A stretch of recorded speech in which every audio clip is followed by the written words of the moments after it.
You're watching the 2020 SCAC Spring Media Days. Today we're taking a look at the University of Dallas baseball program.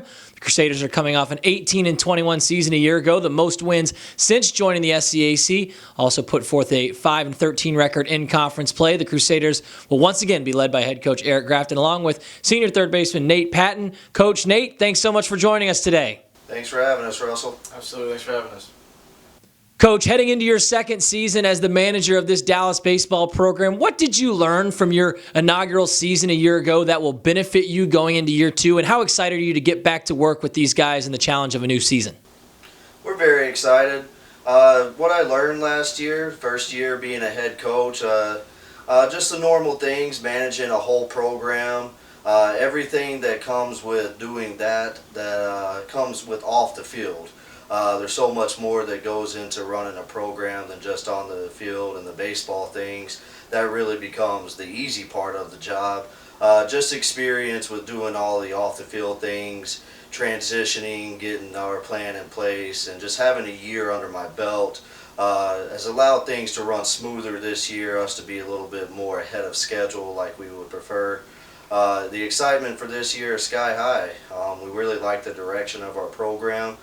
We like the team that we have, and we really feel like we're going to continue to build on what we did last year and the improvements that we made last year in the program. Nathan, I mentioned this team coming off a season with the most wins since joining the SCAC. Can you feel that type of momentum carry over into this season? And as a senior, how does it feel being the leader, one of the leaders on this team? Yeah, Russell, coming off an 18-win season last year, it was the most since I've been here.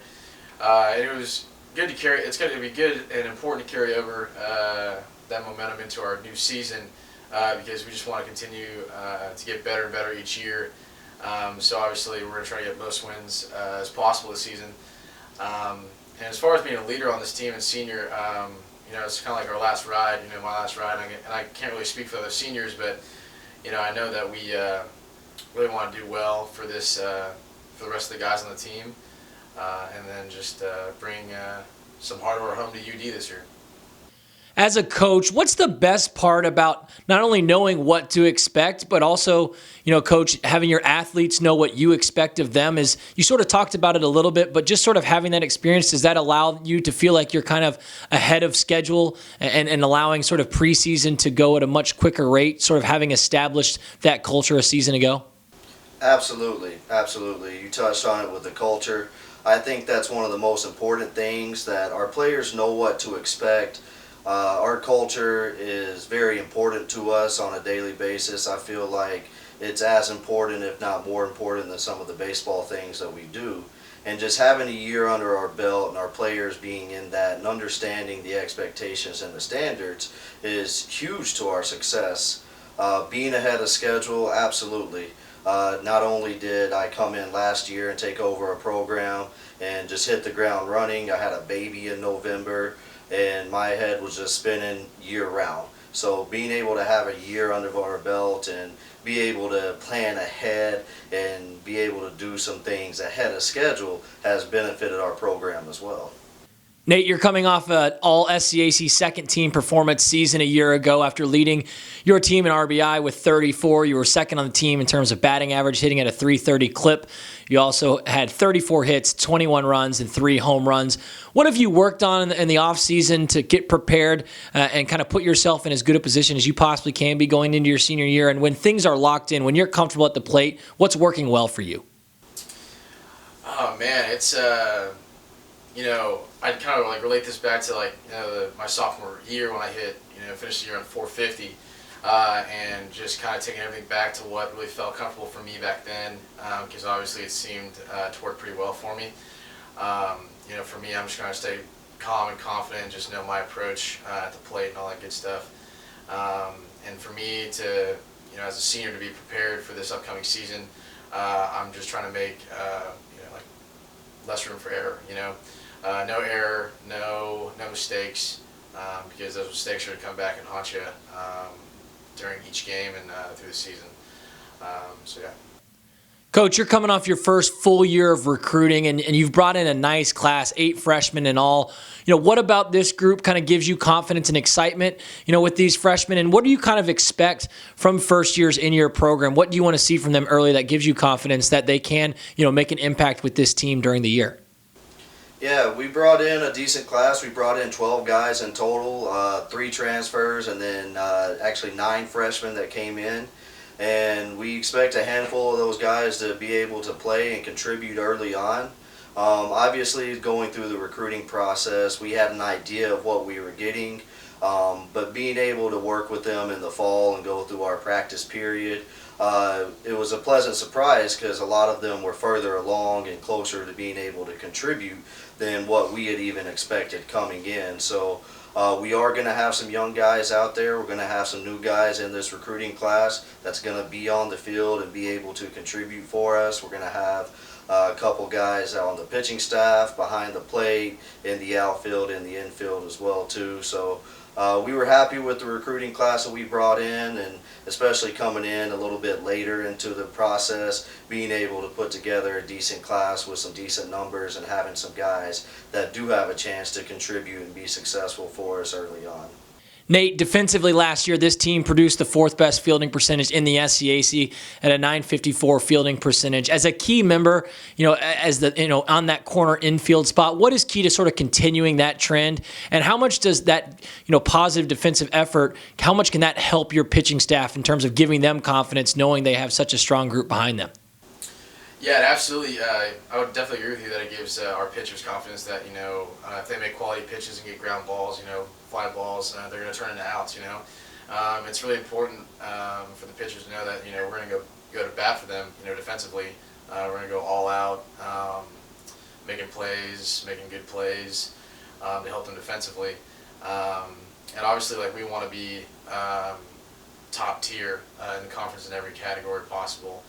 That's really kind of our goal, pretty much our ultimate goal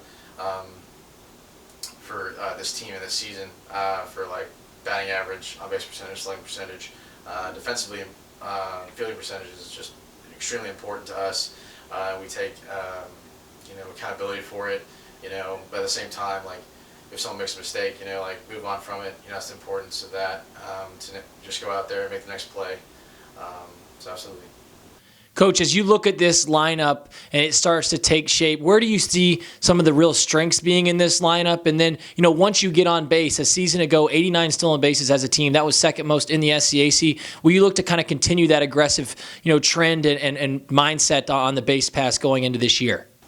For sure. We're going to always look to be aggressive on the bases. I think this year we have a chance to be a little bit more dynamic offensively. We've got some guys in the lineup that can drive the ball and hit for some extra bases. We've got 3 or 4 guys that can run and will be able to continue to apply pressure through stolen bases. And we preach it and we work on it all the time, that us running the bases aggressively, running the bases well, will lead to more offense as well too. So I like what we're doing so far offensively. We still got a lot of work to do. We have a lot of guys to replace from last year, but the lineup has potential to be more dynamic and us to be able to do more things offensively and be able to hit for a little bit more power while continuing to run the bases like we have in the past. Nate, finally to wrap things up with you, as you look ahead to this season and you've had conversations with your teammates about some of the goals for this 2020 year, what have those conversations looked like, and what are some of those goals and expectations as you look forward to this, new season of Crusaders baseball? Yeah, so regarding those conversations, what our goals for this season, I'd say it's a comfortable conversation. We're all motivated. We all buy into the culture here that Coach Grafton has placed into us, and that we are just going to get after it. We're going to go just hustle every play. We're not going to give a play off, stuff like that. But for this season, the goals ultimately is to go, go win a national championship. With that being said, we just have still a lot of work to do. We still got another 4 months of baseball to play, but we are all looking forward to getting out on the field and just putting our best 9 out there and just getting after it. So this season is, we want to go to the SCAC championship and just make a run for it. All you got to do is get in, and then baseball's a fun game because you can just go in there and surprise anybody you want. So we're all very looking forward to this season. And Coach, finally to wrap things up with you, as you look ahead to this season, this year is successful in your eyes if what plays out on the diamond. What are you looking for from this program to kind of take that next step as you continue to build, your culture and your program there in Irving? Yeah, well, the next step obviously will be to get to a postseason. I'm not sure the last time the University of Dallas baseball team went to a postseason, so that's the first step, to get to a postseason, compete for championships, and just continue to get better each and every day. We know it's not going to be easy, we know it's going to be a challenge, but we embrace that challenge. There's no magic formula or secret recipe for it. We're just going to go out each day and work as hard as we can. We're going to be focused, and we're going to execute, and we're going to do everything we can to compete at a high level and do everything we can to try to be the best. And to be the best, you have to win. So we understand that it's going to take a lot of work, it's going to take a lot of preparation, it's going to be some ups and downs with it. We've just got to be tough mentally and physically. We've got to stay focused, and we've got to execute at a high level and do everything we can to put ourselves into a position to compete for championships. University of Dallas baseball program. Again, the Crusaders will head into the season under the guidance of head coach Erik Grafton and senior third baseman Nathan Patton. The Crusaders will open up the 2020 campaign on February 1st at Sul Ross State with a doubleheader. Coach, Nate, thanks so much for joining us today, and best of luck as you head into the season. Thank you, Russell. Appreciate it. Thanks, Russell.